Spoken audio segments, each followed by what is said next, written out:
Hello, everyone. Welcome back to No Cap Space. Tyler here. On what was supposed to be my day of naps, my day of rest, after coming back from the Final Four, Olivia Miles commits before the sun is even up, and now the NCAA leading scorer, Ncaa Latson, is headed to South Carolina, y'all. Look, Ncaa Latson is a friend of No Cap Space. We have had her on the show multiple times. It is no secret about how good of a basketball player that we think she is. And goodness gracious, what a get for South Carolina. You want to talk about bouncing back, right? Like after you lose the national championship. I mean, I don't know how much better it could have possibly gotten in the portal for Dawn Staley in South Carolina. I'm incredibly excited to see Ncaa Latson on this stage, like at South Carolina. I have some just general questions, not concerns, but just genuine questions about how it's gonna look, and we'll get to that. But more importantly, the masses are about to really find out about tonight. We've been trying to tell the masses since last season. We've had tonight on twice on the show. We are such big fans of her. So first off, congratulations to Ncaa for doing this. This move is so incredibly exciting, and I am intrigued. So this move always kind of felt semi. I don't know if inevitable is the word exactly, but I'm pulling it up here because if you are unfamiliar at potentially of some of the connections on this roster, you can look right here. If you listen to our interview with Ncaa Latson, you know that she played in Atlanta AAU basketball and played alongside Raven Johnson, played alongside Camila Cardoso. This is genuinely one of the best AAU teams to have done it. And it has always kind of felt, since Ncaa entered the portal, that this was going to be the route that was taken, was that she would be heading to South Carolina to reunite with her former teammates from high school, which is actually a really dope story, and I'm very excited about that. But let's talk ball. Let's talk ball, because I'm intrigued by this. First off, if you can go and get Ncaa Latson, you go and get Ncaa Latson. If you can go to South Carolina, majority of the time you're going to South Carolina. So even though I have questions about how exactly it's going to look, this is a win.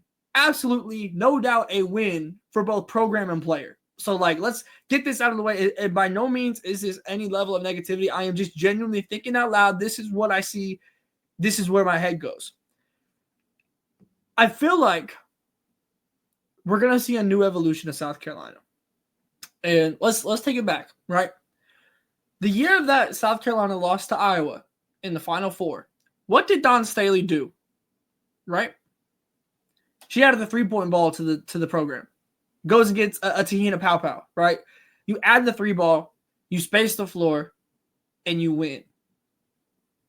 And not only do you win, you win. You go undefeated and win and win and win and win. And so now, not the same position, but a similar position. You lose deep into the tournament. I don't think that this was a move that was dependent on if they won or not by any means. I don't think that this is the way that this has developed. I don't really have any insight on that. It's just not the vibe it's given. But you feel like at times maybe you just had a little bit more scoring, right? You go and get the leading scorer in the NCAA. That's how you respond to that. But the evolution is what intrigues me here, because you have junior Mylasia Fulwiley, you have junior Tessa Johnson, you have players that have been on the bench that it feels like, okay, this was going to be their time to step up into that starting role. And granted, if we're still doing the same kind of equal minutes across the board, the starting role doesn't matter as much as it matters who's finishing games, right? And I mean, we've had plenty of Mylasia Fulwiley discourse over the course of this season on this channel. If you've been watching, it's we've talked about how we like to see her in more minutes, even if in some against some of the weaker opponents, just to like help figure it out. But also we see the national championship where she looks sped up at times, right? And that's a whole different conversation to have. But ultimately, the plan was Malaysia Wiley kind of steps into what I assume will be Ncaa Latson's role, right? But it's also different from a defensive perspective because Raven Johnson did announce, as you probably can infer from the picture, that she is coming back, right? So you have Raven Johnson, you have Ncaa Latson, and if you have Malaysia Wiley in that starting lineup, you're short on defense for South Carolina standards, right? And so that's where I kind of get intrigued of the evolution and the potential of what could be another new look South Carolina team this year. Ashton Watkins will be back presumably, like during this next season, but like we don't really know when. We don't know exactly how long the ramp up period is going to look. Chloe Kitts, we were very complimentary of her throughout March Madness, deservedly so. She evolved her game. Joyce Edwards is obviously a very, very, very good player. Still a sophomore. But you're losing a lot of veteran players in this, and you're losing a lot of defense. And so you go and get to Ncaa Latson, who is an incredibly accomplished player. She checks a lot of the boxes that Don Staley was talking about in post-game stuff of like wanting to go get a veteran player and things of that nature to add to this team. So again, it's not a matter of, I think this is a bad fit. That's not what I'm saying. I truly am just interested.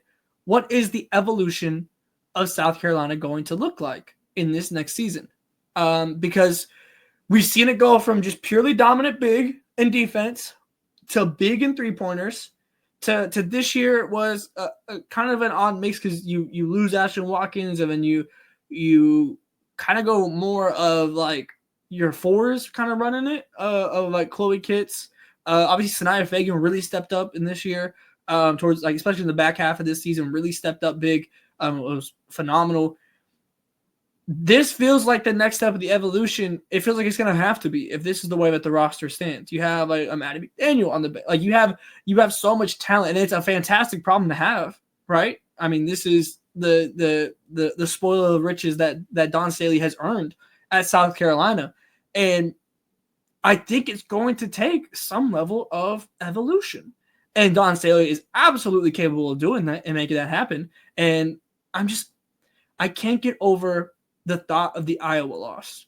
And I don't think it's as, again, I feel like the Iowa loss exposed the lack of three-pointing. I don't really feel like anything was directly exposed in the UConn game of like, this is what you need to do to change your program. But now that you add a player of Ncaa Latson's caliber, who has established herself as one of the best players in the entire nation, and you go and add her, you don't want to diminish the possible returns you can get on that. You want to help build the system around her. And I don't know exactly what that looks like. And I mean, some people are still going to come off the bench. And again, I don't think at South Carolina that means as much as it could at other places because of how well the minutes are spread out. So it really just might be a non-problem. I'm really looking at how do they end games? Who's going to be on that court? Do they go triple guard? Like, are you willing to play with shorter players on the majority of your positions if you maybe don't have your defensive anchor in Ashton Watkins back at the beginning of the season, or if it takes a little bit longer for her to ramp up? Like, there's questions here, but not concerns, because ultimately you're South Carolina, you have Don Staley, and you just got Ncaa Latson, arguably the best scorer in the entire nation, just led the nation in scoring. I'm intrigued. I'm curious to see how it looks. But ultimately, this felt like the move that was always going to happen, because Ncaa Latson, the connections are there with teammates. You get to go and play for a national championship, and you get to be on the stage and platformed in the way that you always should have been with how good of a player you are. So I am curious by how it actually functions on the court and just what the manner of that is. But ultimately, what a hell of a get for South Carolina. And South Carolina fans, I feel like a lot of South Carolina fans are familiar with Ncaa Latson just from Twitter and everything. But if you're unfamiliar, welcome to the show that is Ncaa Latson. So I am incredibly intrigued by this, incredibly excited by this. If you're a South Carolina fan, you should be absolutely ecstatic. And now it's just a matter of figuring out where the pieces go, what works best, and that'll just be a matter of I feel like kind of trial and error. And again, this is the great problem to have if you are South Carolina, because you just got one of the best players in the entire nation. So I'm excited to see him. I'm sure we're going to be talking about this more throughout the week. Obviously, WNBA draft is next week. We have coverage of that coming your way as well, probably live and whatnot. So much going on. Even though the NCAA season is over, the WNBA season is actually like literally knocking on my door right now as we speak, and we're still getting transfer news like this. So there's so much going on across No Cap Space. Make sure you're tapped in on all the links down below. The YouTube, make sure you're subscribed. If you think you're subscribed, make sure you're subscribed. If you are subscribed, turn the bell on, be notified when videos go up, when we go live, all these things. Same with the website as well, whether you're a free subscriber or a paid subscriber as part of our Ball Noist tier. Be tapped in all across the board, and I'll see you next time.